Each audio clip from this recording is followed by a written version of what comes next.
तो आज के इस श्रीमद् भागवत सत्र में सभी का स्वागत है। हम स्वागत करेंगे हमारी आदरणीय शिक्षा गुरु हग्रेस रेवती रम्या माता जी। हरि बोल। हरे कृष्णा। माता जी के चरणों में कोटि कोटि प्रणाम। प्रणाम सबके चरणों में। ये हमारा परम सौभाग्य है कि आज माता जी श्री परम धाम मायापुर से समय निकालकर यहाँ आई है और अपने श्री मुख से अमृत में ज्ञान प्रदान करेगी और हमारा मार्गदर्शन करेगी। हम हृदय से आभार प्रकट करते हुए एक बार माता जी के स्वागत में हरे कृष्णा महामंत्र का उच्चारण करेंगे। हरे कृष्णा कृष्णा कृष्णा कृष्णा हरे हरे, हरे राम हरे कृष्णा। माता जी बहुत बहुत स्वागत है आपका। हरे कृष्णा। हरे कृष्णा। सभी का हार्दिक स्वागत आज के इस भागवत सत्र में।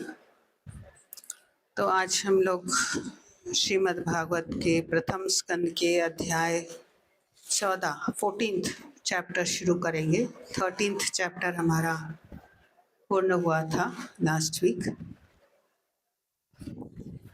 तो आज के चैप्टर का शीर्षक है भगवान का अंतर्ध्यान, श्री कृष्ण का अंतर्ध्यान होना। ओम नमो भगवते वासुदेवाय। ओम नमो भगवते वासुदेवाय। ओम नमो भगवते वासुदेवाय। नारायणं नमस्कृत्यं नरं चैव नरोत्तमं देवीं सरस्वतीं व्यासं ततो जयमुदीरयेत्। नष्टप्रायेषु भद्रेषु नित्यं भागवत सेवया भगवती उत्तमा श्लोके भक्तिर्भवति नैष्ठिकी। अध्याय 14 भगवान श्री कृष्ण का अंतर्धान होना। सूत उवाच सम्प्रतिस्ते द्वारकायां जिष्णो बन्धुर्दीक्षया जातुं च पुण्यश्लोकस्य कृष्णस्य च विचेष्टितम्। शब्दार्थ।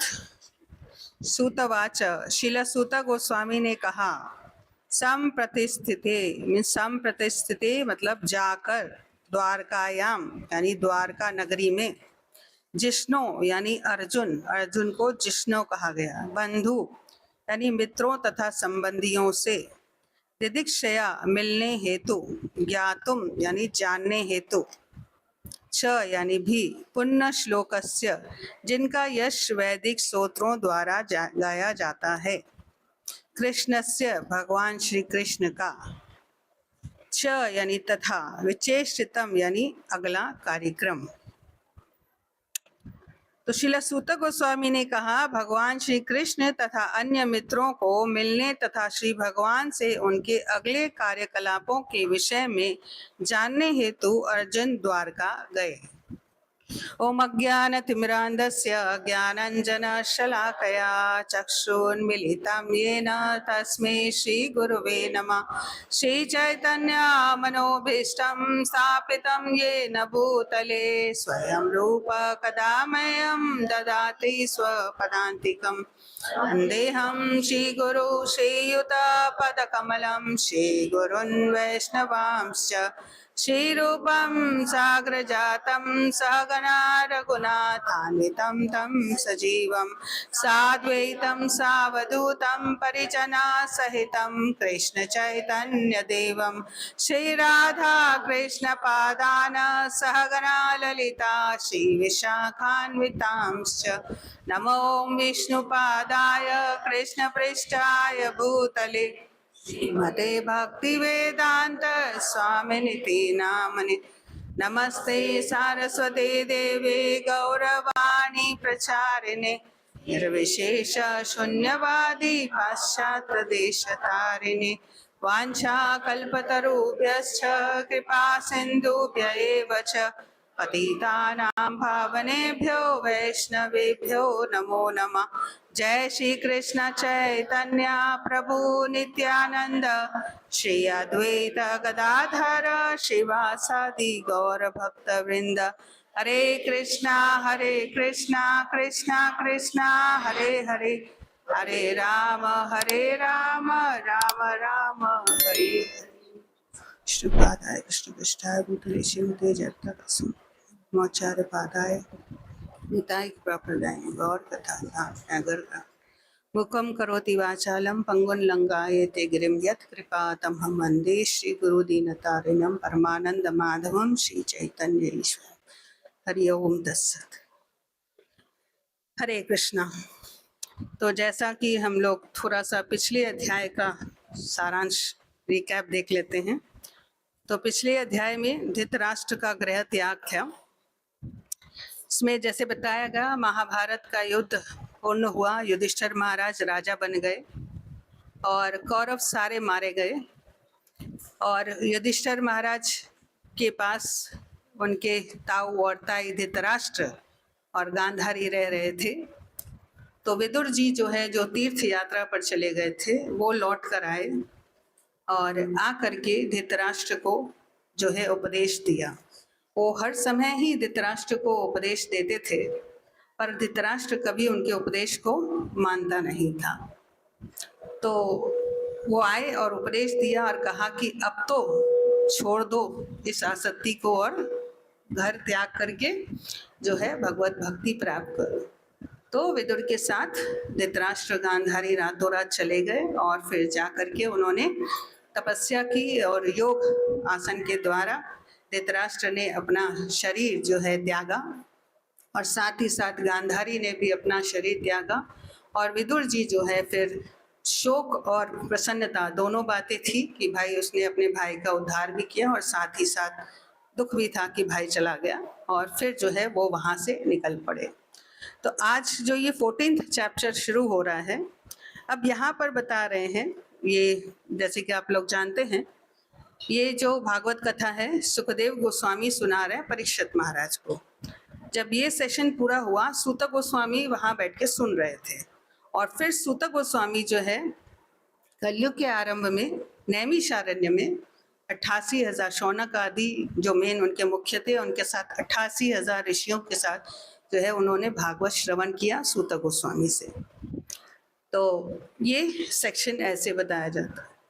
तो जब सूत गोस्वामी ये कह रहे हैं, तो कह रहे हैं जब भगवान श्री कृष्ण तथा अन्य मित्रों को मिलने तथा श्री भगवान से उनके अगले कार्यक्रम के विषय में जानने के लिए अर्जुन द्वारका गए। तो अब बहुत दिन हो गया, नारद जी भी आकर समझाए। जब धृतराष्ट्र चले गए, गांधारी चले गई, तो युधिष्ठिर महाराज बहुत जो है शोक में थे कि शायद मेरे कारण ऐसा हुआ, मैं न राजा बनता तो मेरे ताऊ ताई नहीं जाते। फिर नारद जी आके उनको समझाए कि चिंता मत करो, वो अपना उद्धार करने गए हैं और कोई किसी को नहीं देखता, सबको देखने वाला भगवान ही है। ये हम लोग उस सेक्शन में किए थे। तो अब बहुत समय हो गया, अब युधिष्ठिर महाराज राज कर रहे थे।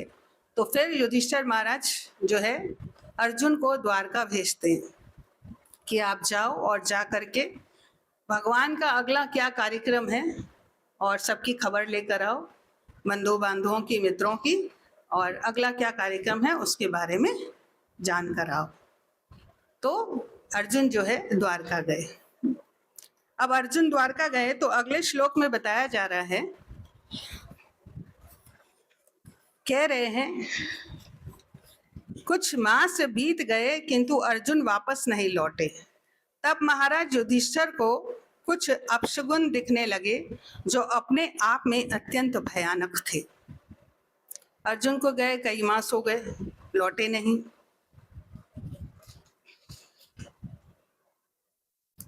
तो कई महीने हो गए, लौटे नहीं। तो यहाँ युधिष्ठिर महाराज को चिंता हो रही थी और साथ ही साथ उनको चारों तरफ बहुत सारे अपशगुन दिखने लगे। और ये सारे अपशगुन क्या क्या हैं, ये अगले श्लोक से आरंभ होगा। तो मैं चाह रही थी कि मैं ये पूरा सेक्शन ही समाप्त कर दूं, 24 श्लोकस, ठीक है ना, कि क्या क्या अपशगुन दिखाई दिए युधिष्ठिर महाराज को। तो ऐसे कहते हैं ना कि भाई अगर हमारे जीवन में भी कुछ होने वाला होता है तो कुछ ना कुछ हम लोग को इंडिकेशन मिल जाता है ना। तो अपशकुन जो है होता है ना, उसको क्या बोलते हैं इंग्लिश में? ओमेंस। Omens, yes. तो ये जो अपशकुन है जो दिखाई दिए वो अगले श्लोक से हम लोग देखेंगे क्या है। परंतु इसमें थोड़ा सा हम ये करेंगे, अंदर घुसेंगे अपशकुन का इसमें, कि कई बार ऐसे होता है कि हम लोग को बहुत सारी चीज़ों का पहले से आभास हो जाता है, पता है ना, आभास हो जाता है कि भाई ये चीज़ होने वाला है। कैसे आभास होता है? कैसे आभास होता है? कुछ न कुछ, तो बोलते हैं 3 तरीके से आभास होता है। एक होता है पृथ्वी में, एक होता है आकाश में, और एक अपना फिजिकल बॉडी में। जैसे हम लोग बोलते हैं ना, बायां अंग फड़कता है तो कुछ गलत होता है ना। तो अपशकुन होता है। जैसे पहले बोलते थे घर के बाहर निकलो, अभी तो नहीं है, घर के बाहर निकलो, कोई इंसान बाल्टी भर के पानी ले जा रहा है तो ये अच्छा शगुन है। अगर खाली बाल्टी लेके जा रहा है तो ये शगुन अच्छा नहीं है। तो ऐसे बहुत सारे हम लोग की मान्यता है, और ऐसा नहीं है कि नहीं है, होता है ऐसे। इससे हमको थोड़ा सा इंडिकेशन मिलता है कि कुछ ना कुछ अच्छा या कुछ ना कुछ गलत होने वाला। लेफ्ट आंख हमारी फड़फड़ाती है, लेफ्ट अंग फड़फड़ाते हैं, तो लगता है कि कोई बैड न्यूज़ है ना। तो होता है ऐसे, अलग अलग तरीकों से लोग शकुन अपशकुन का ये करते हैं। पर ये एक विज्ञान है, ये समझ लीजिए, ये कोई मनगढ़ंत नहीं है, ये एक विज्ञान है। ये आकाश में जैसे पता चलता है, धरती पे पता चलता है, वैसे ही हमारे अंगों से भी पता चलता है ना। तो आभास हो जाता है, भाप लेते, होता है ना भापना, कि भाप लेते। बहुत काले बादल छा गए तो आपने भाप लिया कि बारिश होगी, है ना, इसमें क्या बात है ना। तो इस तरीके से भापना जिसको बोलते हैं, और भाप करके फिर हम जो है अपना प्रोटेक्शन ले सकते हैं। ठीक, अम्ब्रेला लेके बाहर निकलेंगे, बारिश पड़ने वाली है ना। तो इस तरह से ये बहुत सारे अपशकुन युधिष्ठिर महाराज को दिखे, जो हम लोग आगे चर्चा करेंगे। तो शास्त्र हमको हर चीज का ज्ञान देते हैं। शास्त्र ऐसे कोई मैथोलॉजी नहीं है जैसे लोग बोलते हैं, ये हमको हर चीज का ज्ञान देते हैं। बोलते शास्त्र 3 प्रकार से हमें अवगत कराते हैं। बोले एक तो whatever we see, हम लोग जो देखते हैं वो हमको शास्त्र में, whatever can be seen, हम लोग को शास्त्र से पता चलता है। कैसे? अब हम लोग देख रहे हैं, प्रकृति देख रहे हैं, नेचर देख रहे हैं, तो शास्त्र में हमको उसके बारे में पूरा वर्णन मिलता है। And what can not be seen, जो नहीं दिखता है, आत्मा है, परमात्मा है, इसके बारे में भी हमको शास्त्र बताते हैं। और तीसरी बात ये बताते हैं, जो हमको दिखता है उससे हम क्या समझते हैं, उससे क्या हम ग्रहण करते हैं, क्या करना चाहिए, ये हमको शास्त्र बताते हैं। तो तीनों चीजें, और यही तीनों चीजों पे ही सब कुछ चलता है। कुछ दिखता है तो वो अनुभूति होती है, realisation, whatever I have seen that is right. या तो फिर कोई कोई चीज नहीं दिखती है तो वो हमको ऑथेंटिक सोर्स से, जब हम सुनते हैं तो शास्त्र क्या है, ऑथेंटिक सोर्स है, उससे हमको पता चलता है ना। और तीसरा है कि अब उससे हम क्या शिक्षा ले, क्या समझे हम उससे, है ना। तो इस तरीके से 3 चीजें हमको ये शास्त्र बताए। इसी तरह ये भी एक विज्ञान है, ये भी एक साइंस है। तो हर तरह से जो है अपशकुन जो दिखते हैं हमको समझ लेना चाहिए कि हाँ ये। तो इसी तरह से जब दुर्योधन का जन्म हुआ था, पता चल जाता है ना, भाप लेते हैं क्या। तो बहुत सारे होते हैं ना, हम लोग अपने बारे में जानने के लिए भी कुंडली बनवाते हैं, है ना। कुंडली बनाते हैं ना कि भाई क्या होता है, या बच्चा कोई जन्म लेता है, कुछ थोड़ा क्रॉल करना सीखता है, तो हम लोग क्या करते हैं, अभी तो ऐसे नहीं करते, पहले वो सामान रखते थे, पैसा रखते थे, शास्त्र रखते थे, और सब टॉयज रखते थे। बच्चा जहाँ जाता है तो हम लोग भाप लेते हैं कि भाई बच्चे का इंटेंशन आगे चल के क्या होने वाला है, उसका वो क्या चीज़ को जो है चुनेगा। आजकल तो बंदूक गोले के पास ज़्यादा जाते हैं तो उससे पता चल जाता है, हम लोग भाग जाते हैं कि भाई ये ऐसा है ऐसा है ना। तो इसी तरह से जब ये दुर्योधन का जन्म हुआ था तो उसकी कुंडली बनाई गई। तो जब उसकी कुंडली देखी गई तो एक्चुअली में क्या था, कुंती महारानी जो जंगल में थी, पांडु गुजर गए, माद्री सती बन गई। कुंती महारानी 5 पुत्रों को लेकर के हस्तिनापुर लौटी है। यहाँ पता चलता है धृतराष्ट्र को कि भाई मेरे पुत्र से बड़ा तो युधिष्ठिर है। तो वहीं पर उसका जो है बड़ा अपसेट हो जाता है और इसी पे ही पूरा धृतराष्ट्र बोलते हैं आंख से भी अंधा अकल से भी अंधा। क्योंकि उसके अंधा क्यों था, वो बहुत अक्लमंद था, परंतु आसक्ति इंसान को अंधा बना देती है। राज्य के प्रति उसकी आसक्ति, क्योंकि वो राजा नहीं बन सका, पांडु राजा बना क्योंकि वो अंधे थे। उसके बाद उसने सोचा मेरा पुत्र बड़ा होगा तो मेरा पुत्र राजा बनेगा, तो पुत्र के रूप में उसकी संतुष्टि हो जाएगी, पर वो भी नहीं हुआ। अब युधिष्ठिर जो है वो बड़े निकले। तो फिर उसके बाद जो है उसने बड़े बड़े एस्ट्रोलॉजर को बुलाया और कुंडली दिखाई में देखो मेरा पुत्र राजा बनेगा या नहीं बनेगा, है ना। तो उसकी कुंडली देख करके बहुत बातें कही गई थी। तो विदुर जी जो है उस समय भी उनके साथ थे, तो वो तो नीति शास्त्र बहुत अच्छे से जानते थे। उन्होंने कहा था धृतराष्ट्र से, आपका जो ये पुत्र है इसको आप त्याग दें, क्योंकि ये पुत्र जो है इतने अपशकुन हुए थे। जब दुर्योधन पैदा हुआ था सबसे पहले तो गधे रो रहे थे, इतने जोर जोर से। जब आकाश की तरफ देखकर गधे रोते हैं तो मतलब समझो अपशकुन ही अपशकुन है। ऐसे बहुत सारे महाभारत में मेंशन है क्या क्या अपशकुन हुए थे दुर्योधन के जन्म पर। तो विदुर जी समझ गए। विदुर जी ने कहा कि भाई आप जो है इसको त्याग दो, उसको जंगल में छोड़ दो।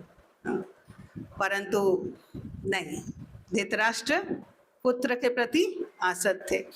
अब कोई भी पेरेंट्स तो होगा ही, नेचुरल है, बट ऐसे कहा जाता है ना कि अगर फैमिली के ऊपर प्रॉब्लम आए, फैमिली में 10-12 जन रहते हैं, फैमिली के ऊपर प्रॉब्लम आए तो एक इंसान की बलि दी जा सकती है, मतलब एक का त्याग किया जा सकता है ना। उसमें एक अगर बहुत ही ज्यादा ये है तो अगर पूरे फैमिली के ऊपर पड़ी है तो एक का त्याग किया जा सकता है। से कहा कि दुर्योधन जो है पूरे कुल का नाश कराएगा, साफ कहा था कि अगर ये रहेगा तो ये पूरे कुल का नाश होगा। तब भी जो है धृतराष्ट्र नहीं समझा। मैंने तो शॉर्टकट में 2-3 सेंटेंस के ऐसे बहुत कुछ कहा गया, अगर कोई और होता तो सोचता इसके बारे में, परंतु धृतराष्ट्र बहुत आसक्त था, उसने नहीं सोचा। से कहते हैं फैमिली में अगर प्रॉब्लम आए तो एक जन क्या बलि देना या एक जन को गिव अप त्याग देना, फैमिली को बचाना ज्यादा इम्पोर्टेंट है। इसी तरह अगर पूरे गांव के ऊपर कोई प्रॉब्लम आ जाए तो एक फैमिली की कुर्बानी दी जा सकती है। हाँ, इसी तरह पूरे देश में अगर कुछ प्रॉब्लम आ जाए तो एक गांव की कुर्बानी दी जा सकती है, बाकी सबको बचाने के लिए। मगर एक आत्मा पर अगर कुछ हो जाए तो बोले सारी दुनिया को त्याग देना चाहिए। समझ रहे? अगर एक आत्मा वो अगर किसी तरह से ये होती है उसके उद्धार के लिए वो सारे संसार को भी त्याग दे तो उसके लिए भला है। एक आत्मा जो भगवान से जुड़ना, भगवान का अंश है, आत्मा भगवान का अंश है। और जब तक वो भगवान से नहीं मिल जाती उसका उद्धार नहीं होगा। पूरी दुनिया अगर दूसरे साइड है और मटेरियल मतलब भौतिक भोग में और उसमें सब लगी पड़ी है, तो फिर उस आत्मा को क्या करना चाहिए? बोले उस आत्मा को पूरे संसार का त्याग करके भक्ति में लग जाना चाहिए, हिमालय में चले जाना चाहिए, है ना। तो ये आत्मा का इम्पोर्टेंस है, क्योंकि कोई कुछ इस संसार में काम आने वाला नहीं है। सिर्फ और सिर्फ हमारी आत्मा का उद्धार, इसके बारे में हमको सोचना है। और ऐसा नहीं है कि अपनी आत्मा के उद्धार के बारे में सोचते हुए हम संसार को जो है भूल जाएं या संसार को जो है निग्लेक्ट करें या अपने कर्तव्यों को निग्लेक्ट करें। ये नहीं कहा जा रहा है। भगवान ने भी अर्जुन से कहा युद्ध करो, तो उसने नहीं कहा कि तुम अपने क्षत्रिय धर्म को निग्लेक्ट करो, या ये नहीं कहा कि भाई सब कुछ छोड़ दो। उसने, भगवान ने क्या कहा? नहीं, अपने क्षत्रिय धर्म का पालन करते हुए तुमको अपने आत्मा का उद्धार करना है, क्योंकि महाभारत का युद्ध एक धर्म युद्ध था। तो इस तरह हर एक आत्मा जो है अपने उद्धार के बारे में उसको सोचना चाहिए। लोग आजकल उसमें कोई इंटरेस्ट नहीं रखते। हमारा कैसे मटेरियल सक्सेस हमको मिले, ये न के न पकारेन, आज का पैसा ही भगवान हो गया है, धन ही सब कुछ हो गया है। हमको तो बस लक्ष्मी चाहिए। मगर एक बात तो याद करिए, लक्ष्मी नारायण के पीछे दौड़ती हुई आती है। अगर आपने नारायण को छोड़ दिया तो लक्ष्मी कहाँ से आएगी? तो अगर नारायण को पकड़ेंगे लक्ष्मी तो आएगी ही आएगी झक मार के आपके पास। साथ में साथ अगर आपने नारायण को पकड़ा है तो आपकी आत्मा का भी उद्धार हो जाएगा। तो कौन सा फायदे का सौदा है बताइए? इसे दिवाली में खाली लक्ष्मी पूजा करते हैं, गणपति जी लक्ष्मी जी, तो लक्ष्मी जी भी आती हैं, चंचल है, भाग जाती हैं, ऐसे टोपी पहना के चली जाती हैं। तो हमेशा नारायण के साथ लक्ष्मी रहती हैं। अगर ठीक है आज के टाइम में जरूरत है हर चीज, बट एक्चुअली में देखा जाए संसार में हमको जितना हमारी जरूरत है उसको हम नहीं देखते। जरूरत जो है भगवान बोलते हैं मैं पूरी करता हूं, मगर तुम्हारा जो एक्स्ट्रा डिजायर्स है वो मैं नहीं पूर्ति करता हूं। क्यों? क्योंकि मुझे पता है ये तुम्हारे लिए नुकसानदायक है, मगर कोई भी इस बात को नहीं समझता है। तो ना, एक होता है नीड और एक होता है ग्रीड। एक होता है नीड और एक ग्रीड। तो नीड के लिए अपना कर्तव्य पालन करना चाहिए, बिल्कुल भी नहीं छोड़ना चाहिए अपनी ड्यूटीज को, मगर ग्रीड के लिए तो कोई भी स्टॉपेज है ही नहीं, उसमें कोई अंकुश नहीं लगा सकता। ओनली ग्रीड जो मतलब एक मिला नहीं, दूसरा मिला नहीं, तीसरा मिला नहीं, चौथा, वो तो बिल्कुल बोलते हैं ना अग्नि में घी का काम करती है।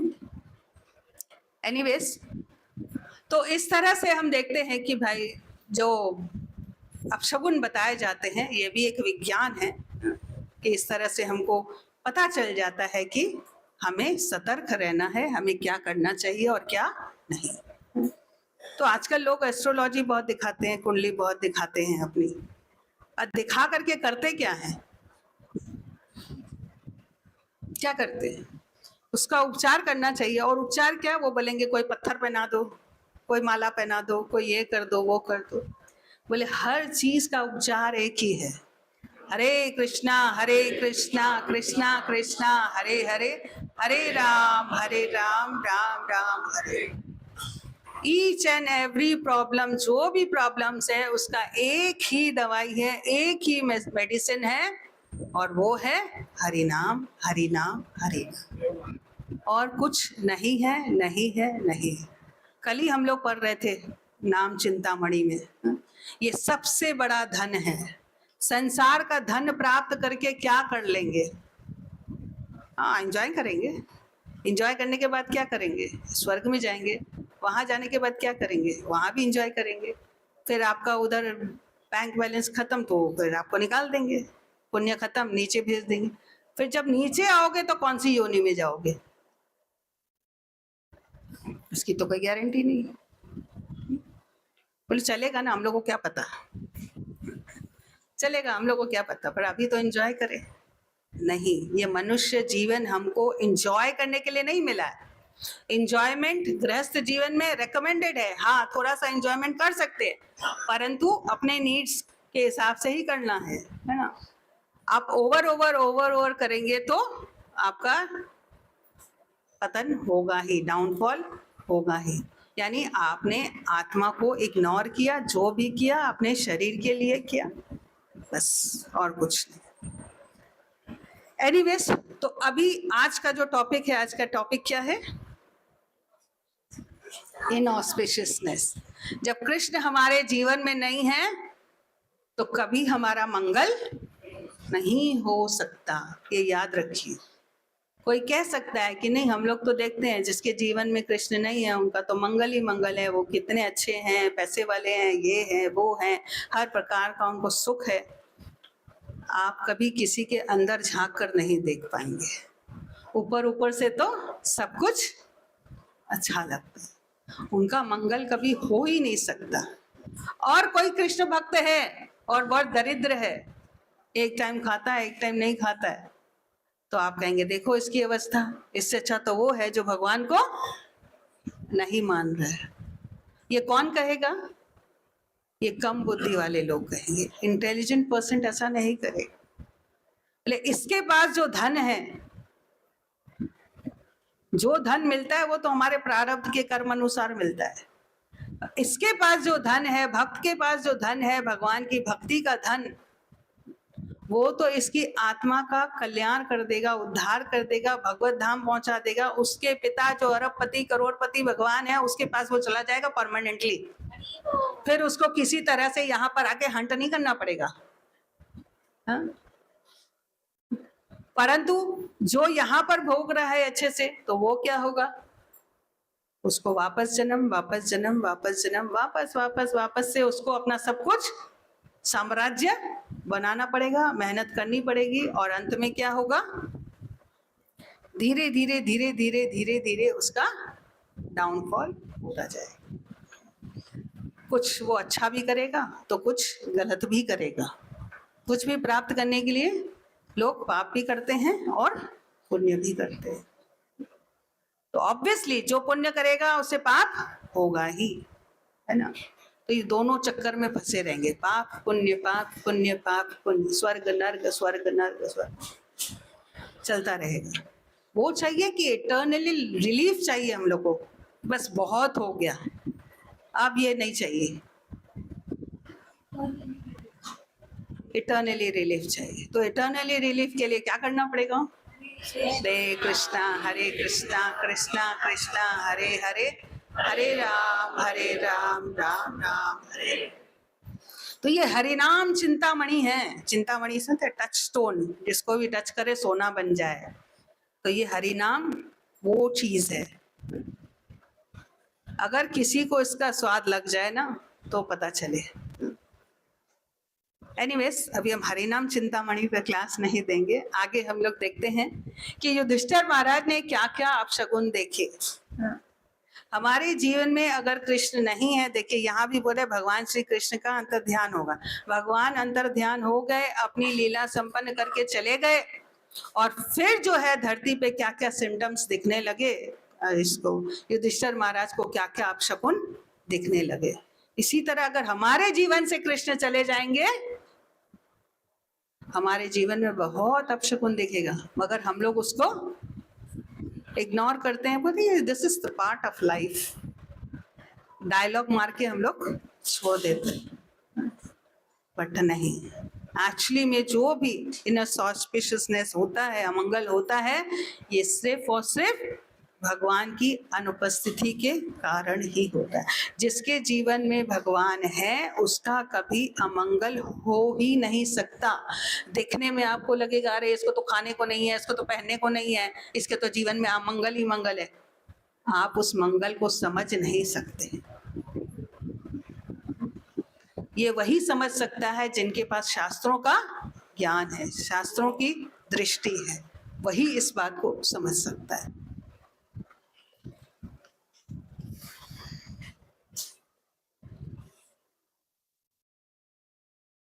तो यहाँ बहुत अच्छा उदाहरण दे रहे हैं, इस तात्पर्य को जस्ट हम पढ़ लेते हैं सेकंड वाले के, कि पूर्ण पुरुषोत्तम भगवान श्री कृष्ण अनंत हैं, हमारे संसार के सर्वाधिक शक्तिमान सूर्य से भी अधिक शक्तिशाली हैं। बोले 1 कोटि सूर्य इकट्ठे हो जाए ना, 1 करोड़ सूर्य, तो भी कृष्ण के शरीर के कांति को थोड़ा सा भी डाउन नहीं कर सकते। तो कोटि कोटि करोड़ों करोड़ों सूर्य का जो रोशनी है वो भी भगवान के शक्तिमान सूर्य से भी अधिक शक्तिशाली है। उनके पास श्वास काल में लाखों करोड़ों सूर्यों की सृष्टि और पुनः उनका संहार होता रहता है। इसकी सृष्टि कौन करता है? सूर्यों की भगवान ही करते हैं। और भगवान स्वयं नहीं करते हैं, भगवान की एक शक्ति नारायण रूप में करते हैं। कृष्ण से बलराम जी का प्राकट्य होता है, बलराम जी से 3 विष्णु निकलते हैं, नारायण, उन्हीं से सारी सृष्टि का काम होता है। डायरेक्ट सोचिए कृष्ण का क्या होगा। हा? तो उनकी शक्ति मात्र से ये सारे कार्य हो जाते हैं। बोलते हैं ऐसी करोड़ों करोड़ों सूर्य, क्योंकि करोड़ों करोड़ ब्रह्मांड होते हैं। नारायण के एक एक रोमकूप से एक एक ब्रह्मांड, मतलब भगवान जब श्वास लेते हैं, जब श्वास छोड़ते हैं तो ब्रह्मांड प्रकट होते हैं, और जब श्वास अंदर लेते हैं तो ब्रह्मांड सब, जैसे हम लोग श्वास छोड़ते हैं तो बहुत सारे कीटाणु बाहर आते हैं, और जब हम श्वास लेते हैं तो बहुत सारे कीटाणु मरते। हमारे लिए वो कीटाणु, मगर भगवान के लिए ब्रह्मांड, पूरे यूनिवर्स, सैकड़ों यूनिवर्स निकलते हैं। और उन सैकड़ों यूनिवर्स को फिर जो है रिएक्ट जो करते हैं, वो पूरा हिस्ट्री है, वो सब शास्त्रों में लिखा हुआ है। हाँ? तो इस तरह से भगवान नारायण के शरीर से इतने ब्रह्मांड निकलते हैं इसके श्वास से, और फिर एक समय के बाद उनका श्वास जब अंदर लेते हैं, वो हम लोग की तरह श्वास नहीं होता है। भगवान का श्वास हमारे श्वास के जैसा नहीं है। हमसे बड़ी तो देवताओं की आयु होती है ना, देवता से बड़ी ब्रह्मा जी की आयु होती है, ब्रह्मा जी से बड़ी भगवान की आयु होती है। तो भगवान, हमारा एक श्वास कुछ सेकंड्स में नहीं, उससे भी कम होगा, मगर भगवान का एक श्वास, समझते हैं, एक ब्रह्मांड का क्रिएशन, उसका नाश खत्म। और इस ब्रह्मांड में इतने सारे युग हैं। अब इसकी गणना करने बैठेंगे तो ये रह जाएगा। एनीवेज, तो इसलिए कह रहे हैं भौतिक जगत में सूर्य को समस्त उत्पादककर्ता तथा संपूर्ण भौतिक शक्ति का स्रोत माना जाता है। राइट, मटेरियल वर्ल्ड में सूर्य को सब कुछ माना जाता है कि सूर्य से ही सबके प्राण चलते हैं, और सूर्य के कारण ही हमें जीवन की आवश्यक वस्तुएं उपलब्ध होती हैं। सूर्य नहीं होगा तो उपलब्ध नहीं होंगी। अतएव जब पृथ्वी पर श्री भगवान स्वयं उपस्थित थे, तब उस समय उनकी उपस्थिति के कारण हमारी शांति तथा संपन्नता की सारी साज सामग्री, विशेष रूप से धर्म तथा ज्ञान, अपनी चरम अवस्था में था। जब भगवान इस धरा पर उपस्थित थे तो सब बहुत ब्लिसफुल थे, सब बहुत आनंदित थे, किसी भी तरह से किसी चीज का कोई अभाव नहीं था। परंतु जब भगवान का अंतर ध्यान हुआ तो सारा का सारा सब कुछ अपशगुन युधिष्ठिर महाराज को दिखने लगा। तो ऐसे कहते हैं, जब भगवान इस धरा पर थे, पृथ्वी माता इतनी खुश होती थी कि इतने अन्न, फूल, फल जो है उत्पादन करती थी, झरने से इतना मीठा पानी, पक्षी चहकते थे, जो हमको चाहिए नेचर से वो इतने आसानी से मिल जाता था, क्योंकि सब सतोगुण में रहते थे, सब सतोगुण भाव में, आनंद में, कोई झगड़ा नहीं, कोई क्लेश नहीं, सब खुश रहते थे। परंतु यही चीज अगर हम अपने लाइफ में देखें, अगर भगवान हमारे साथ हैं तो हमारा जीवन आज भी वैसा ही है, और भगवान नहीं है तो ये अभी जो सुनेंगे वो सब होगा।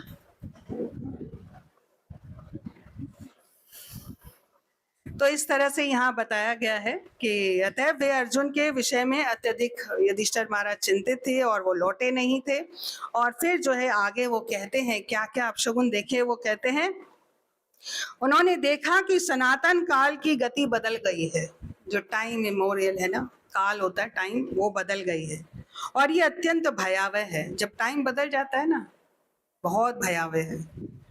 ऋतु संबंधी नियमितताओं में विघ्न पड़ रहे हैं। जो सीजन्स होते हैं ना, पता चल रहा है सर्दी में गर्मी, गर्मी में सर्दी, हाँ, बसंत ऋतु है, वर्षा का ऋतु है तो वर्षा नहीं हो रही है, और बे टाइम में वर्षा हो रही है।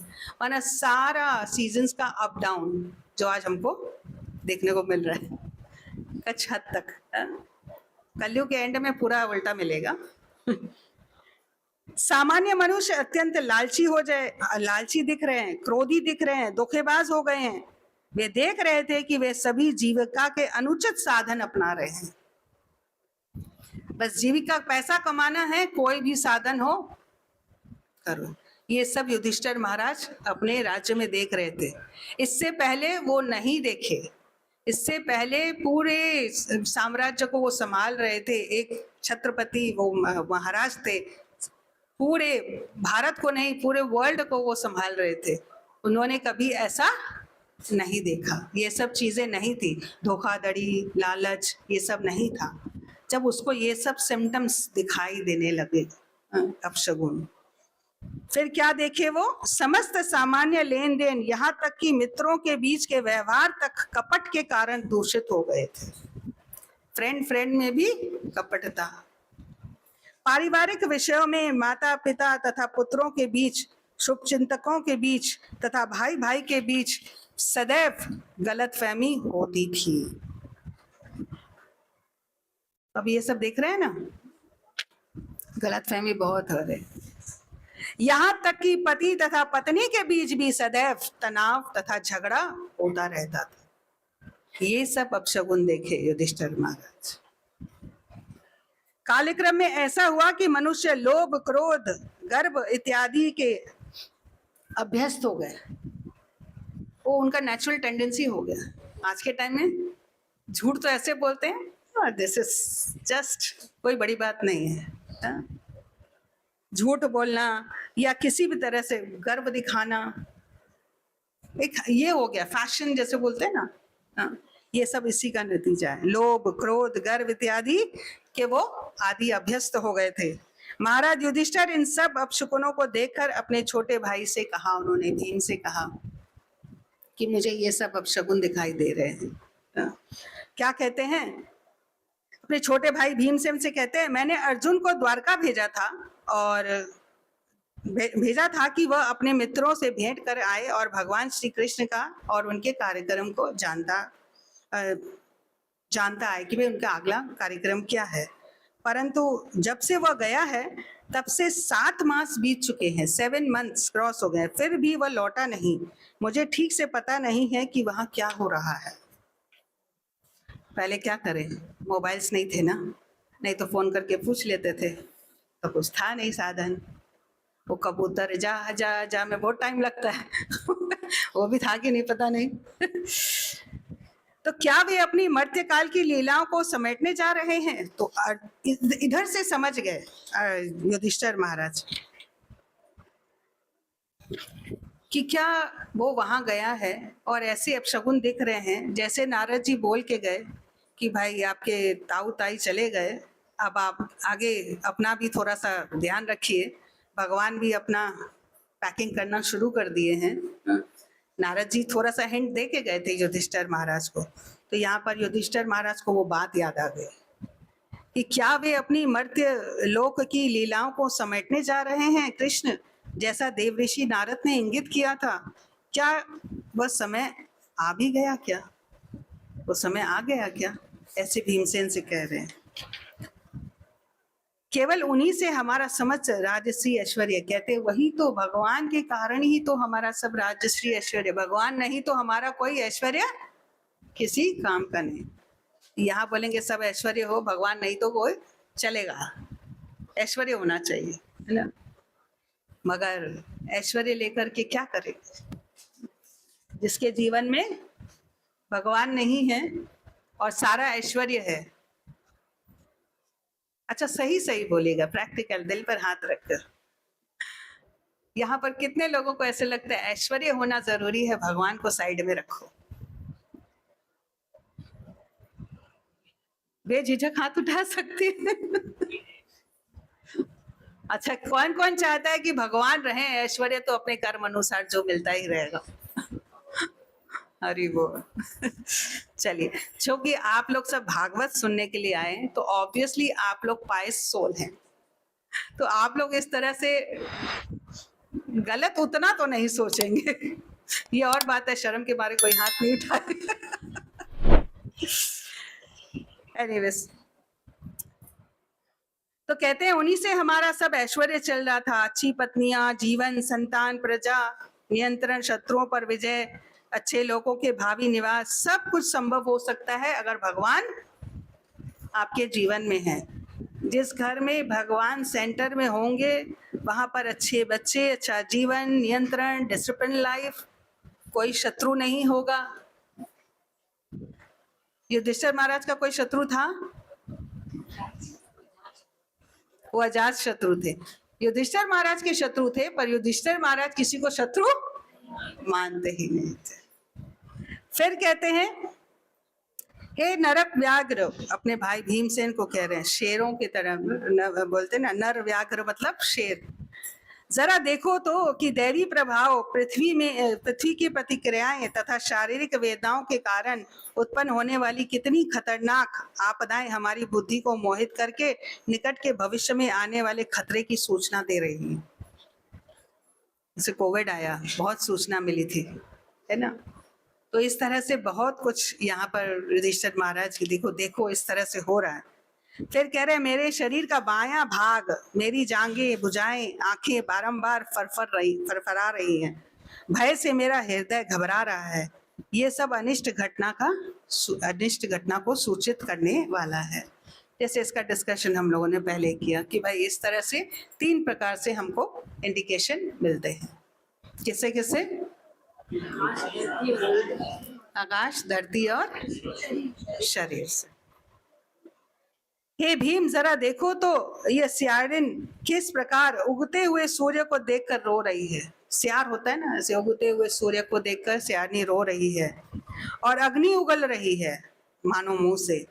और ये कुत्ता किस प्रकार निर्भय होकर मुझ पर भौंक रहा है। मतलब युधिष्ठिर महाराज के राज्य में कुत्ते बेफालतू भौंकते भी नहीं थे, सिर्फ अपने बातें जो करते थे उसमें भौंकते थे, मगर किसी इंसान के ऊपर नहीं भौंकते थे। इससे पता चलता है, माने खाली ऐसे नहीं मनुष्य नियंत्रण में थे। युधिष्ठिर महाराज के राज्य में खाली मनुष्य खुश थे, ह्यूमन बींग्स नहीं, हर एक जीव वहां पर प्रसन्न था। फिर कह रहे हैं, जरा देखो तो ये कबूतर मानो मृत्यु का दूत हो। उल्लुओं तथा उनके प्रतिद्वंदी कौओं की चीख मेरे हृदय को दहला रही है। ऐसा कुछ अनुभव किया आप लोगों ने अपने लाइफ में? कभी कुछ ऐसा अपशगुन? कुत्ते भौंक रहे हैं, उल्लू छत पर चिल्ला रहा है, हाँ? कुत्ता काट ले तो वो उतना अपशगुन नहीं, जितना कुत्ता अगर रोए वो अपशगुन। काट लिया हो गया, उतना अपशगुन, थोड़ा सा काटने वाला, बाकी बड़ा वाला। हाँ, अब मैं अपशकुनों की डायरी लेकर नहीं बैठी कि किसमें क्या होगा।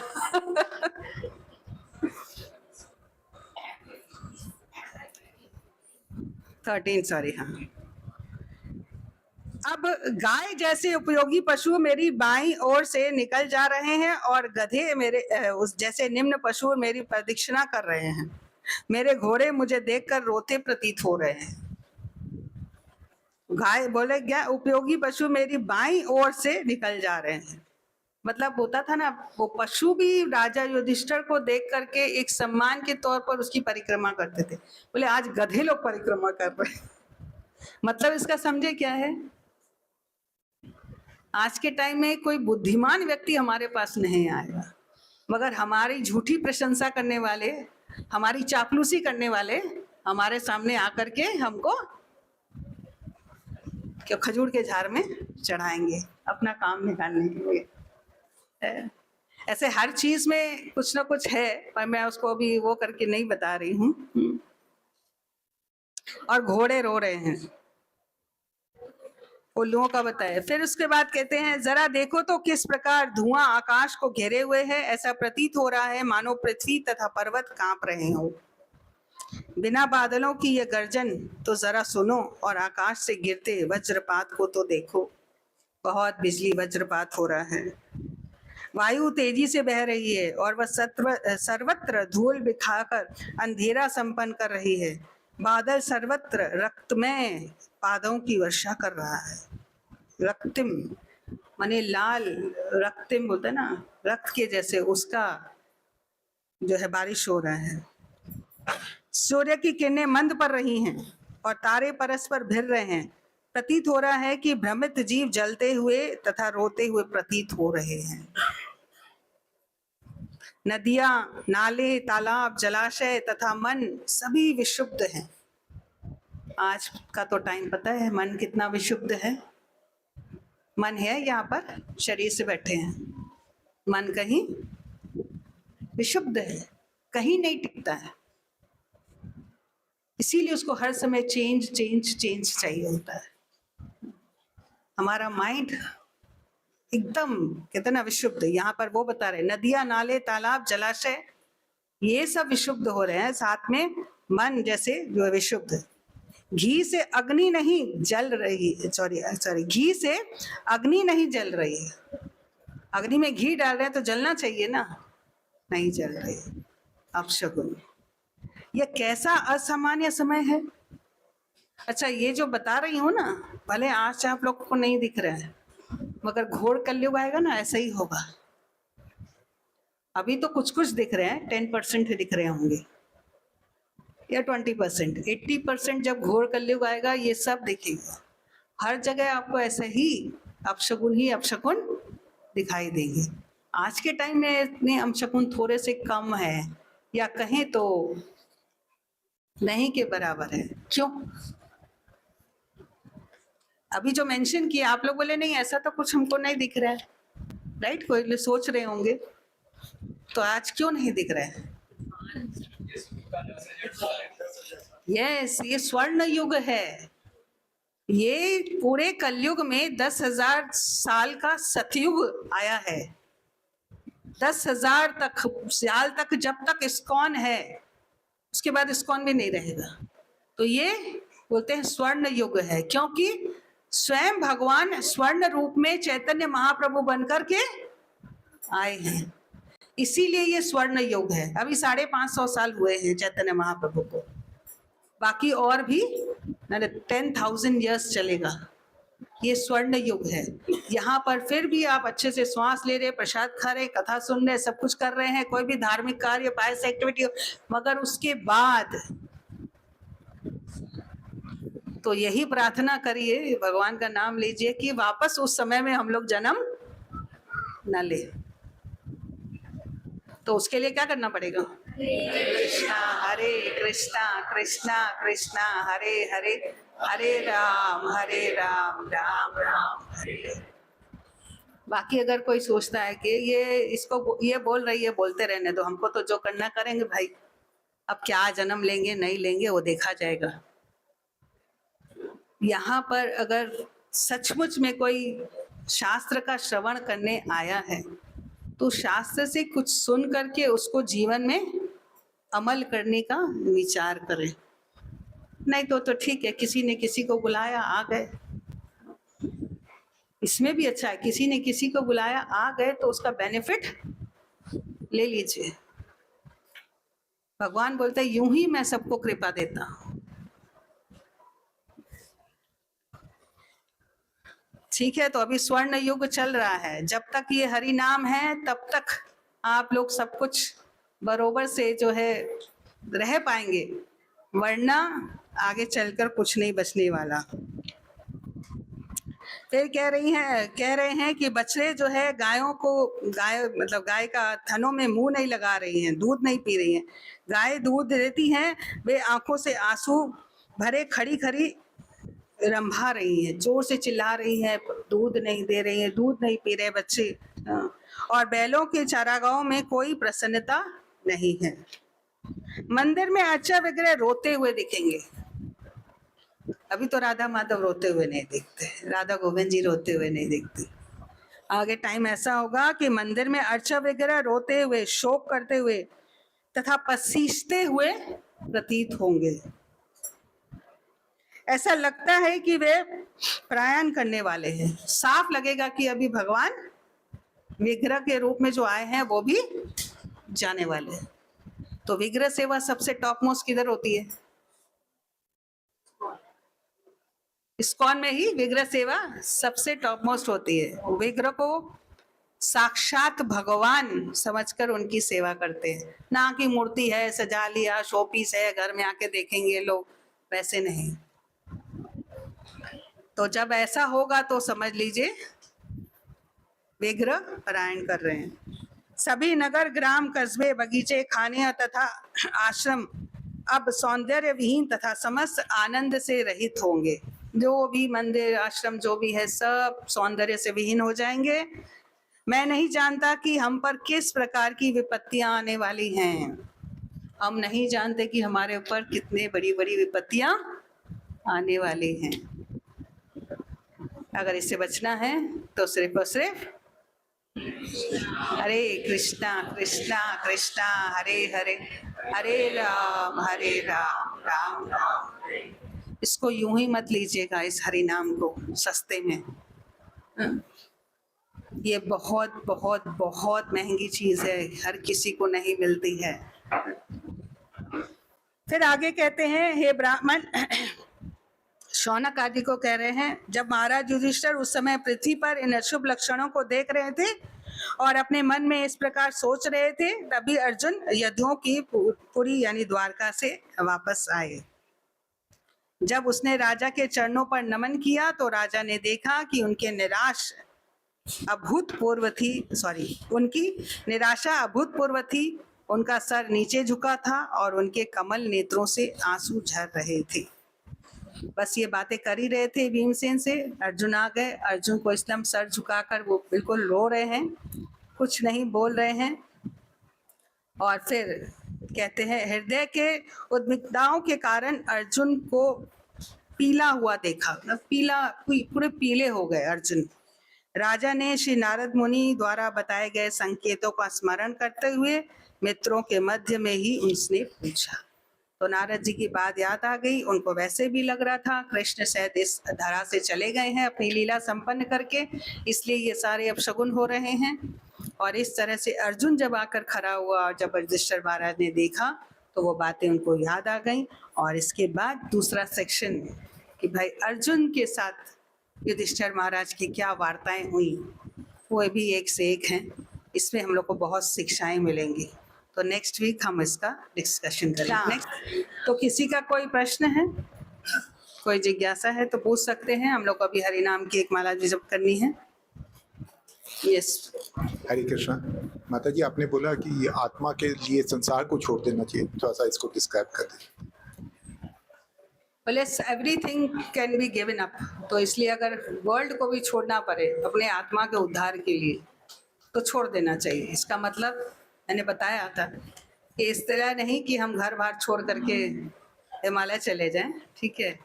अपनी आत्मा के उद्धार के लिए हमको अपनी भक्ति नहीं छोड़नी, अपनी साधना नहीं छोड़नी है। फिर चाहे कर्तव्य हम पालन करते हुए जो भी हमारे हैं, हमको कभी भक्ति स्टॉप नहीं करनी चाहिए, चाहे पूरी दुनिया मेरे से नाराज हो। क्योंकि जब हम अच्छा काम करते हैं तो दुनिया नाराज होती है। जब हम हरि नाम करते हैं, हम मंदिर जाते हैं, हम शास्त्र पढ़ते हैं, हम अपने टाइम से कर रहे हैं, हम अपनी ड्यूटीज में कोई बाधा नहीं आने दे रहे हैं। पर फिर भी जो लोग ऑपोजिट वाले होते हैं, घर में पूरा परिवार भी ऐसे होता है कभी कभी ऑपोजिट, वो इस बात को समझता नहीं है। उनको लगता है कि ये मेरे साथ बैठ के टीवी क्यों नहीं देख रहा है, ये मेरे साथ क्लब क्यों नहीं चल रहा है, ये मेरे साथ घूमने क्यों नहीं जा रहा है, ये बैठ के मंदिर क्यों जा रहा है, ये बैठ के जप क्यों कर रहा है। तो उस वक्त हमें अपनी आत्मा का, हमको फैमिली की ड्यूटीज, हमको वो मेरा कर्तव्य है, मैं उसका पालन करूंगा। मगर इसका ये मतलब नहीं है कि मैं अपने आत्मा का हनन करके और मैं इनकी फालतू की पूर्ति करूंगा कि मैं क्लब जाऊंगा, उनके साथ टीवी देखूंगा, उनके साथ मैच देखूंगा, उनके साथ ये करूंगा। ये नहीं कर। माता जी, ये इसमें आया था कि नदियाँ तालाब ये सब भी विक्षुब्ध हो जाएंगी, तो इसका क्या सिम्टम्स है, मतलब कैसे हो जाएगा ये सब? विशुद्ध का मतलब क्या होता है पहले होते? नष्ट हो जाना, ये माने यूजेबल नहीं रहना।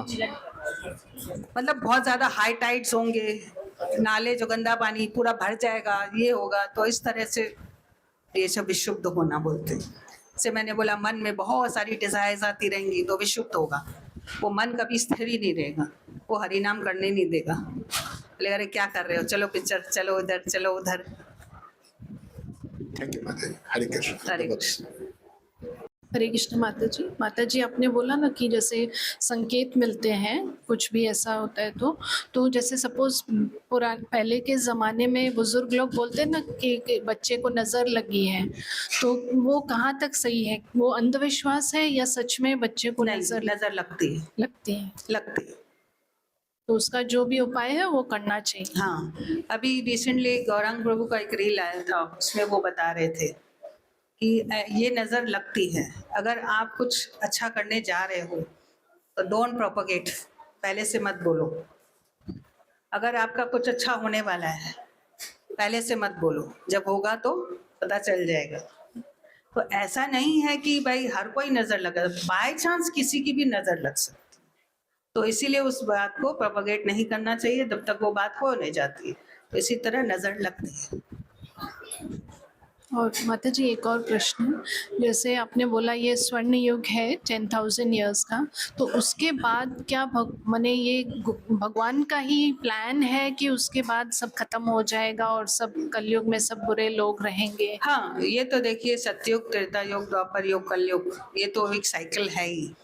तो इस साइकिल के हिसाब से घोर कलयुग आएगा, तभी फिर कल्कि का अवतार होगा, फिर उसके बाद जो है फिर से न्यूली जो है सतयुग चालू होगा। जो संत महात्मा लोग रह जाएंगे उनको बचा करके भगवान जो है सतयुग का प्रारंभ करेंगे।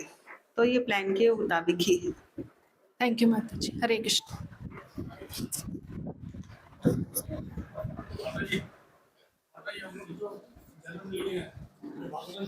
हम लोग कर रहे हैं, तो हमारे पूर्व जन्म में हम लोग जो भागवतम सुने हैं, वहाँ एंड होने के बाद अभी से नया से सुन रहे हैं, और भागवतम किया हुआ है बोल के फिर हम लोग को ये मिला है। बिल्कुल, इसमें तो गीता में भगवान ने कहा है कि आप जरूर कोई स्पिरिचुअल एक्टिविटीज करके आए, तभी आप इसको कर पाएंगे कंटिन्यू। अदरवाइज नए सिरे से, सिर्फ एक तरह से नए सिरे से कोई पापी जो है जिसने अपने पूर्व जन्म में कुछ नहीं किया है स्पिरिचुअल एक्टिविटी, चाहे श्रवण बोलिए, चाहे कीर्तन बोलिए, या नाम जप बोलिए, या कुछ भी सत्कर्म नहीं किया है, उसको नहीं मिल सकता इस जन्म में। But in that case also भगवान बोलते हैं मैं कृपा करता हूँ, किसी शुद्ध भक्त को भेजकर उनके ऊपर कृपा की बारिश कर देता हूँ। तो जैसे प्रभुपाद गए वेस्ट में, तो उन्होंने मलेच्छों को जो है भक्त ब्राह्मण बना दिया। हाँ, जो 4 नियम का तो ऐसे उल्लंघन करते थे उनको, तो प्रभुपाद से यही प्रश्न किया था जो आपने किया। तो क्या हम लोग वो सौभाग्य लेकर आए हैं कि हम लोग पूर्व जन्म में भक्ति करके आए हैं प्रभुपाद, इसलिए जो है प्रभुपाद बोले I have made your Fortune, मैंने तुम्हारा सौभाग्य बनाया है। तो वो तो पता चल ही जाता है ना लक्षणों से कि किसने किया हुआ कंटिन्यू किया है। से कोई आता है अरे माला जप करो, माला जप करो, नहीं करता है। किसी को बोले माला जप करो, कितना करना है? 16, कल से मैं 16 करूंगा, मतलब वो पूर्व में करके आया है। हरे कृष्णा, दंडवत Yes. प्रणाम, चरण स्पर्श। मैं ये पूछ रहा था, अभी जो जितना ये बताया गया इसमें जो भागवत में हमने सुना है अपशकुन। अपशकुन, और जो ये सब कलयुग के लक्षण हो गए। कलयुग तो लेकिन जब आया था, जब भगवान प्रस्थान कर गए थे और फिर इनके पौत्र परीक्षित। हाँ, परीक्षित महाराज आए थे, उसके बाद में भी वो 10,000 साल राज किए थे। उसके बाद फिर कलयुग आया था। हाँ। तो ये लक्षण क्या उसी टाइम फिर कैसे आए, या ये खाली अपशकुन थे और कलयुग बाद में आया था? बाद में एक्चुअली वही बता रहे हैं ना, अपशकुन देखा वह इस तरह से परस्पर सब सीजन्स का और लोग लोभी हो रहे हैं, ये सब जो भी मेंशन किया गया, ये अपशकुन देखे वही इंडिकेशन था कि अब कलयुग आएगा। हरे कृष्ण।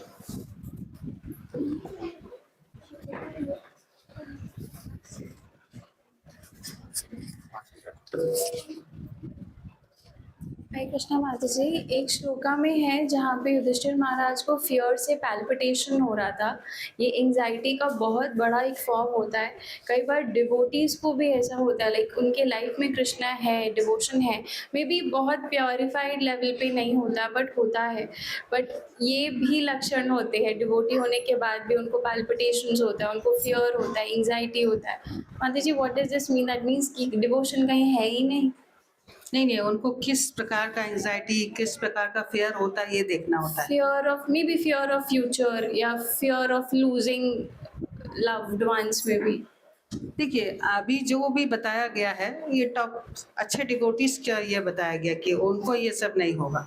हम जैसों के लिए तो आप समझ सकते हैं ना, अभी तक पूरे संसार से विरक्त नहीं हुए हैं ना, तो ये जो है रेपुटेशन, फेयर, ये सब जो है हमको मटेरियल चीज़ों के प्रति ज़्यादा रहता है, कुछ छिन न जाए कुछ चीज़ का। परंतु जो डिवोशन में पूरी तरह से है, ठीक है, इनफैक्ट, तो उसको अभी जैसे हम लोग की स्थिति ऐसी है कि हम लोग किसी भी चीज़ से फेयर नहीं करते, हमारा भय नहीं, पता है व्हाटएवर जो भी हो रहा है उसकी रजामंदी से हो रहा है, तो फिर हम लोग क्यों ये करें? हमें भय होता है, हमें पैल्पिटेशन होता है, किस चीज़ के लिए? जब हमारी साधना पूरी नहीं होती है, हम मंगला आरती नहीं जा पाते हैं, हम कोई शरीर के व्याधियों के कारण उपवास नहीं कर सकते, निर्जला नहीं कर सकते, वो उसका लेकर के हमको ये होता है, हमको संसारी चीज़ों से नहीं।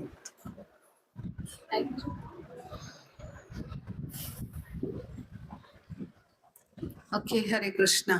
सो जपा करना। Yes, love it.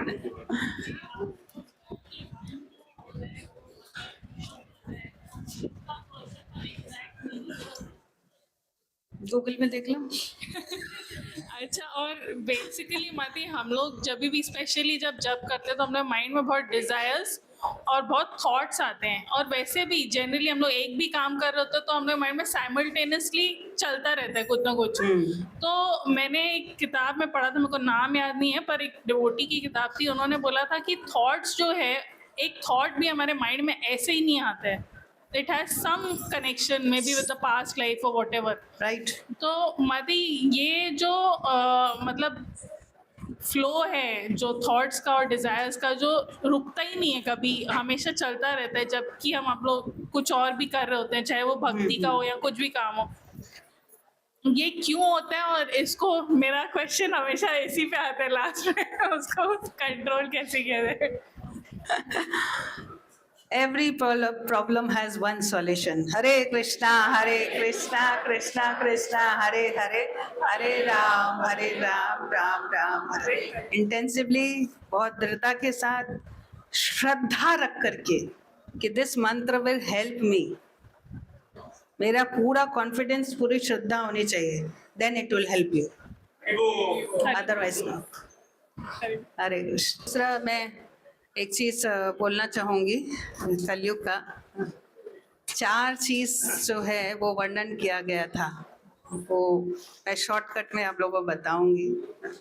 जब युधिष्ठिर महाराज अपनी मीटिंग में थे, सभा में थे, तो फिर बाहर भीमसेन जो है वो खड़े थे द्वार पे, तो एक व्यक्ति आया, और वो व्यक्ति आया, उसने कहा कि भाई मुझे मिलना है युधिष्ठिर महाराज से, बहुत अर्जेंट। तो फिर उन्होंने कहा कि भाई वो तो सभा में बिजी हैं, आपको नहीं। तो बोले ठीक है, तुम्हारा क्या प्रॉब्लम है? तो उसने बोला मेरी 4 चीज़ें हैं, उसका जवाब मुझे चाहिए। तो भीमसेन ने कहा ठीक है, मुझे बताओ, मैं जवाब देने की कोशिश करता हूँ, बड़े भाई बिजी हैं। तो उन्होंने मुझे 4 चीज़ें बताई। क्या क्या बताई? बोले मैं जब रास्ते से आ रहा था तो मैंने देखा, ध्यान से सुनिएगा सभी, इधर ध्यान दीजिए प्लीज़। तो सबसे पहले मैंने देखा रास्ते में एक आदमी कुएं से पानी निकाल रहा था, एक बाल्टी भर के पानी निकाली और 5 छोटे छोटे बर्तनों में डाला, और फिर वापस वो बर्तन वाला पानी जो है बाल्टी में डाला, और भरी हुई बाल्टी से 5 बर्तन भरे, और 5 बर्तन के पानी जब बाल्टी में डाला तो बाल्टी भरी नहीं। तो मुझे ये अजीब लगा। बोले फिर दूसरा मैंने देखा कि ऐसे बाड़ लगाते हैं ना अपने खेत में, तो बाड़ लगाता फेंस, तो मैंने देखा जिसके लिए फेंस लगा रहे जो अंदर के पशु, वही जो है उसको खा रहे हैं, तोड़ रहे हैं फेंस को। बोले तीसरा मैंने देखा एक महात्मा था, व्यक्ति था, वो एक सुई के छेद में से हाथी को क्रॉस करा रहा था। तो पूरा हाथी क्रॉस हो गया मगर हाथी की पूंछ अटक गई। बोले अच्छा। चौथी बात, वो भीमसेन का दिमाग नहीं चल रहा था। तो बोले चौथी बात ये थी कि मैंने देखा एक बहुत बड़ा सा पत्थर पहाड़ से गिर रहा था। वो गिर रहा था, बीच में बहुत सारे पेड़ थे, पर उसको टकरा कर फिर भी वो नीचे गिरते जा रहा था। पर लास्ट में आकर के एक छोटी सी झाड़ पे ऐसे वो पत्थर रुक गया। तो मुझे समझ में नहीं आया, ये मुझे महाराज से पूछना है। तो उसका तो दिमाग ही घूम गया। बोले अच्छा। इतने में देखा तो वो व्यक्ति चला गया। युधिष्ठिर महाराज को भीमसेन ने जाके बोला कोई मिलने आया था। बोले क्या प्रश्न थे? बोले ऐसे ऐसे 4 ही प्रश्न थे। युधिष्ठिर महाराज बोले रोका क्यों नहीं उसको? वो तो कल ही था, वो तो कल ही आया था। बोले कैसे, आपको समझ में आ गया? बोले हाँ। युधिष्ठिर महाराज को नहीं समझ में आएगा, आप लोग को समझ में आ गया। तो सबसे पहले उसने क्या देखा? 5 बर्तन भरे बाल्टी से। बोले ये कलयुग का निशानी है। एक माता पिता अपने 5 बच्चों को पाल लेंगे, वही 5 बच्चे अपने माता पिता को नहीं पालेंगे, मतलब बाल्टी वापस नहीं भरी। बोले दूसरा, फेंस जो लगाया था उसी को खाएंगे। घर के अंदर ही जो लोग रहेंगे वही अपने घर को तोड़ देंगे। तीसरा, हाथी निकल गया, पूंछ अटक गया। बोले लोग करोड़ों शादी ब्याह पार्टी में खर्चा करेंगे, मगर दान देने की बात आई तो वहां 100 रुपए से ज्यादा, 1000 रुपए से ज्यादा नहीं जाएगा, तो वो पूंछ अटक जाएगी वहां पर। बोले चौथा जो पत्थर गिर रहा था वो हर पेड़ को और इसको नहीं रुक रहा था, यानी तपस्या ज्ञान इस पे जो है आके नहीं रुका। सिर्फ और सिर्फ कलयुग में एक हरिनाम के माध्यम से सब कुछ स्टॉप हो जाएगा। तो ये 4 चीजें ये कलयुग का बताया। Hare Krishna. Thank you very much. ग्रंथराज श्रीमद् भागवतम की जय, श्रील प्रभुपाद की जय, गुरु महाराज की जय। तो आप लोग अवश्य, जो लोग के पास बुक्स नहीं है वो लोग कुछ भी एक छोटा बुक भी जरूर लेकर जाएं, तो प्रभुपाद की और भगवान की प्रसन्नता के लिए। हरे कृष्णा। हरे कृष्णा। कैसा लगा आप लोग को आज की ये कथा? एक बार जोर से तालियां बजाई तब तो मालूम पड़े कि हमें हरी बोल। तो सर्वप्रथम आप सब लोग का बहुत बहुत धन्यवाद, क्योंकि जब कोई भागवत कथा होती है तो श्रोता और वक्ता दोनों होने चाहिए। वक्ता हो और श्रोता नहीं हो तो भी मजा नहीं आए, और श्रोता हो और वक्ता भी नहीं हो तो भी मजा नहीं आए। ठीक है, तो साहब आप लोगों का बहुत बहुत धन्यवाद। ऐसे ही आप लोग आते रहिए, ऐसे ही भागवत कथा सुनते रहिए, इससे हम लोगों का धीरे धीरे शुद्धिकरण होगा। ये जो भागवत कथा हम सुन रहे हैं ना, भले हम लोग बहुत लोग इनमें से मैं देखा कि शायद उतना ध्यान नहीं हो या पहली दफा आए हैं, क्योंकि इतना जल्दी भागवत में मन नहीं लगता, पर ये धीरे धीरे हम लोगों के हृदय में सफा करे। चेतो दर्पण मार्जनम, जैसे आईना होता है ना, कभी धूल जम जाती है, हम लोग सफा करते हैं तो एक बार में सफा नहीं होता है, करते करते करते वो आईना सफा होता है। तो ऐसे ही भागवत कथा सुने, भले अनायासी बेमन से भगवत कथा अगर श्रवण हुई तो भी हमारा उससे फायदा है, बहुत लाभ होता है। और इसके लिए हम लोग हर ग्रेस रेवती मैडम माता जी का बहुत बहुत धन्यवाद देंगे। हम लोग जितना भी इनका धन्यवाद है हमारे लिए कम है। तो एक बार माता जी के लिए एक बार जोर से हरे कृष्ण महामंत्र सबके लिए कृष्णा हरे कृष्णा कृष्णा कृष्णा हरे हरे, हरे राम राम राम हरे हरे।